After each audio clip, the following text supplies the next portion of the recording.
Merhaba sevgili seyircilerim. Elimde pırasaları görüyoruz. Pırasa yetiştiricisi bize pırasa göndermiş. Çok teşekkür ediyorum. Sevgiyle yetiştirmiş. Sağ olsun bize pırasalar göndermişler. Bugünkü tarifimde aslında pırasalar son dakika geldi. Biraz daha erken gelmiş olsaydı tarifimin hazırlıklarını da pırasa kullanmış olacaktım. Bugün efendim güzel şöyle patatesli pideler yapacağım sevgili seyircilerim. İçi soğanlı, bol haşlanmış patates, baharatlar ve evde hazırlanmış hamur, pide hamuruyla içleri dolduruluyor. Veriyoruz fırına. Demliyoruz çayı, mis gibi buyurun sofraya diyoruz efendim. Şimdi iki bölümden oluşuyor kıymetli seyircilerim. Bir bölüm hamur, bir bölüm iç harcı. Hamurunda 4 su bardağı unumuz var. Bir tatlı kaşığı tuz, bir tatlı kaşığı yani bir paket instant maya. Burası açmak için un. Bir çay bardağı içerisine süt koyuyorum. Bir su bardağı su. Süt koymak istemiyorsanız hiç koymayabilirsiniz. Ben biraz vitamini olsun diye süt koydum. İç harcına geldiğimizde 7 tane haşlanmış patates. Büyük boy değil bunlar, küçük boy. 2 soğan, 1 çorba kaşığı salça, nane, pul biber, tuz, karabiber ve zeytinyağıyla güzel bir iç harç hazırlıyoruz. Özür dilerim. Çok konuştum. Hemen işe başlıyorum. Önce hamurla başlıyorum.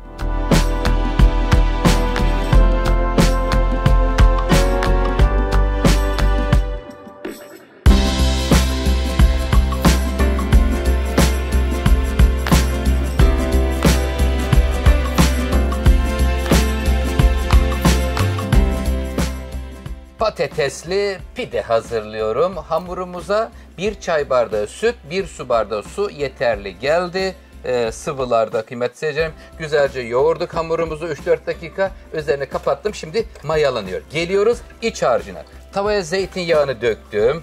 Evet, 2 tane soğan doğradım. Biraz büyükçe 2 tane soğanı hemen doğradıktan sonra yağın içine alıyorum. Soğanları güzel kavuracağız. Lezzet verecek çünkü soğanlar. Soğanların hızlı yumuşayabilmesi için yöntemimiz neydi? Tuzunu baştan veriyoruz. Hem daha lezzetli oluyor hem kolay yumuşuyor soğanlar. Evet efendim, patatesleri de çok ince olarak doğrayacağım. Kavrulmuş olan soğanlara salça, sonra patatesler ve baharatlar. Hamur hazır, iç harç hazır olacak. Sonra da merdane şovuyla devam ediyoruz.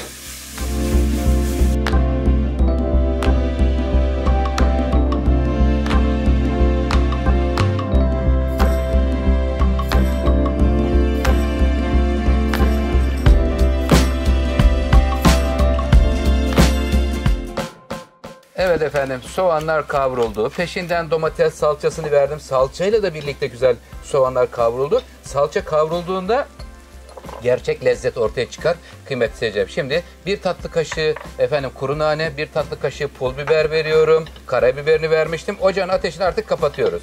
Buradan sonra patateslerle birlikte kavrulma işlemi yapmıyoruz. Hemen tuzunu veriyorum. Özür dilerim, tuz koymuştuk.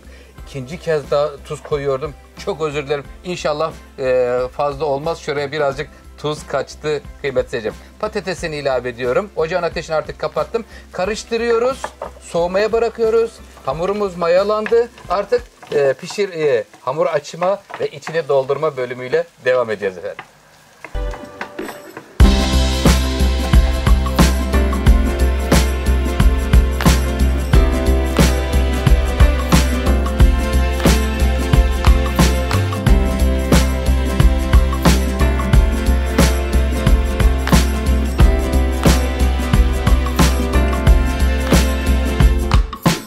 Evet sevgili seyircilerim, son pideye geldik. 8 tane pide çıktı bizim hamurumuzdan. Neli pide patatesli, soğanlı, pırasalı, kıymalı, mantarlı, sebzeli her çeşidini yapabilirsiniz sevgili seyircilerim.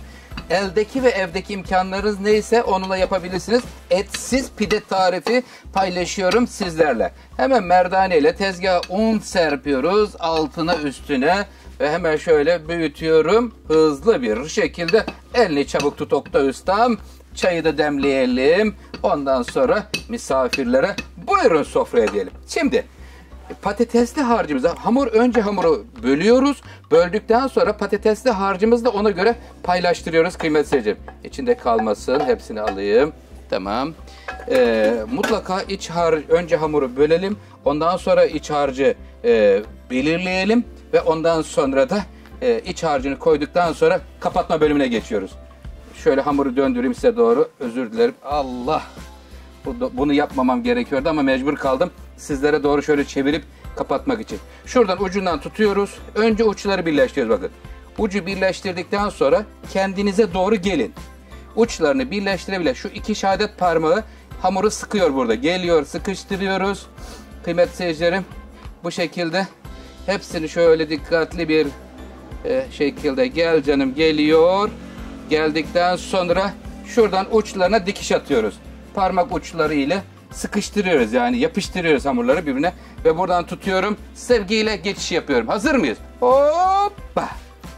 Bunu yapmış olduğum geçişi direkt hamuru açtıktan sonra tepsiye alırsanız, tepside doldurup kapatırsanız işiniz kolay olur sevgili seyircilerim. 10 dakika bekliyor. Tepsi mayası geldikten sonra ikisini de alayım şöyle. Toplam 8 pide. 200 derecelik ısıtılmış fırında pidelerimiz pişiyor. Kıymetli seyircilerim, üzerine tereyağı veya zeytinyağı hangisini isterseniz sürebilirsiniz. Kanalıma abone olup bana destek olursanız çok mutlu olurum.